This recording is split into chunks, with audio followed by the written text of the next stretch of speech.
हाय, कैसे मार रही है बच्चे को। इसका अपना बच्चा होता तो ऐसे ना मारती, सौतेला बेटा है तो उस पर अपनी जाने कौन सी खुन्नस निकाल रही है। अर्चना ने पलटकर उस तरफ देखा जहां उसकी सास जोर से बड़बड़ा रही थी। फिर एक नज़र सामने खड़े आयुष को देखा जो सर झुकाए खड़ा था। वो अभी अभी गली में लड़ाई करके आया था जिससे एक लड़के को चोट लग गई थी, इसलिए अर्चना ने उसे 2 थप्पड़ लगा दिए और इसी बात को आधार बनाकर उसकी सास उसे सुना रही थी। अर्चना करण की दूसरी बीवी थी। करण की पहली बीवी आयुष को जन्म देते वक्त गुजर गई थी। करण की मां बहुत बूढ़ी थी और बीमार रहती थी। बच्चे की देखरेख का जिम्मा करण पर आ गया था, इसीलिए करण की मां ने जल्दी ही करण की दूसरी शादी अर्चना से करा दी। अर्चना जब शादी करके उसके घर आई तब करण ने उससे बस एक वादा लिया था कि वो बस आयुष को मां का प्यार दे और उसे उससे कुछ नहीं चाहिए। अर्चना भी अपने वादे पर खरी उतरी। वो आयुष को बहुत प्यार करती थी, बिल्कुल अपने बच्चे की तरह उसका ध्यान रखती थी।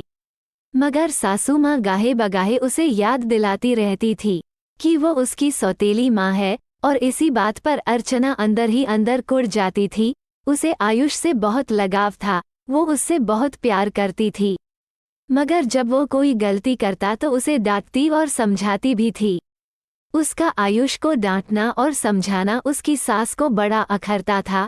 वैसे तो वह ढके छुपे तौर पर कहती थी, मगर आज उन्होंने आयुष के सामने यह बात कही तो उससे बर्दाश्त ना हुआ और वह बोली, मम्मी जी बुरा मत मानिएगा लेकिन मैं इसकी माँ हूँ।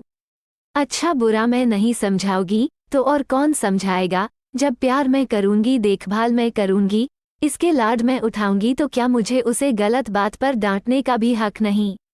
वो गलती करेगा तो मैं उसे डांटूंगी भी और जरूरत पड़ने पर मारूंगी भी। मैं इसकी सोतली या सगी नहीं, सिर्फ माँ हूँ।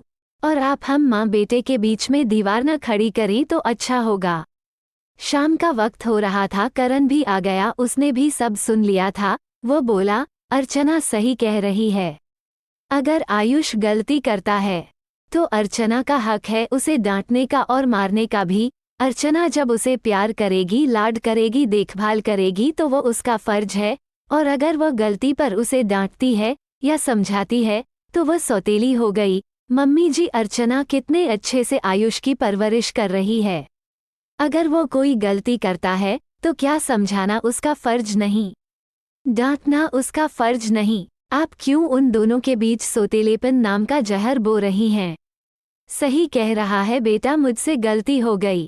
अर्चना बेटी माफ करना, मुझे अब से यह गलती नहीं होगी और कभी यह लफ्ज सौतेली माँ मेरे मुंह से नहीं निकलेगा। अर्चना मुस्कुरा दी और कहा, कोई बात नहीं मम्मी जी।